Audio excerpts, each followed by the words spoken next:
എണ്ണ ടാങ്കറുകളെ അകമ്പടി സേവിച്ച് Venezuelan navy, തടഞ്ഞാൽ യുദ്ധം. ഏഷ്യൻ രാജ്യങ്ങളിലേക്ക് എണ്ണയുമായി സഞ്ചരിക്കുന്ന ടാങ്കറുകൾക്ക് സംരക്ഷണമൊരുക്കി Venezuelan navy. American president Donald ട്രംപിൻ്റെ ഭീഷണിക്ക് തക്കതായ മറുപടി നൽകാൻ തന്നെയാണ് വെനസ്വേലയുടെ ലക്ഷ്യം. എണ്ണക്കപ്പലുകളെ തടയാൻ നിൽക്കുന്ന അമേരിക്കൻ നേവിയുമായി ഒരു സംഘർഷത്തിലേക്ക് ഈ നീക്കം മാറിയേക്കാം. ന്യൂയോർക്ക് ടൈംസ് റിപ്പോർട്ട് പ്രകാരം ചൊവ്വാഴ്ചയും ബുധനാഴ്ചയും പെട്രോളിയം പ്രോഡക്ട്സുമായി കടന്നുപോകുന്ന കപ്പലുകൾക്ക് വെനസ്വേലൻ നേവി സംരക്ഷണമൊരുക്കി.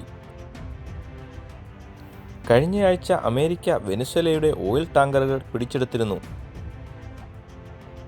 എന്നാൽ വെനസ്വേല കടുത്ത നടപടിയുമായി നീങ്ങിയതോടെ ട്രംപ് കുറച്ച് മയപ്പെട്ടിട്ടുണ്ട്.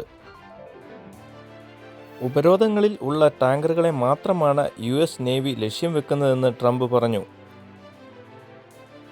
ഓയിൽ എക്സ്പോർട്ടിംഗ് ആണ് വെനസ്വേലയുടെ ജീവനാഡി.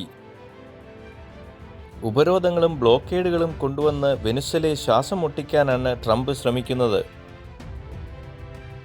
വെനസ്വേലൻ പ്രസിഡന്റ് നിക്കോളാസ് മദൂറോയ്ക്ക് എല്ലാവിധ പിന്തുണയുമായി ചൈനയും റഷ്യയും രംഗത്ത് വന്നിട്ടുണ്ട്.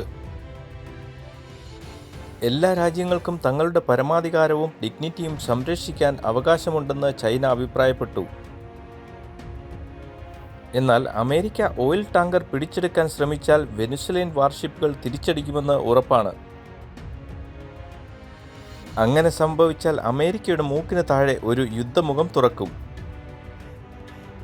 അങ്ങനെ ഒരു യുദ്ധമുഖം തുറക്കാൻ ചൈനയും റഷ്യയും ആഗ്രഹിക്കുന്നുണ്ട്.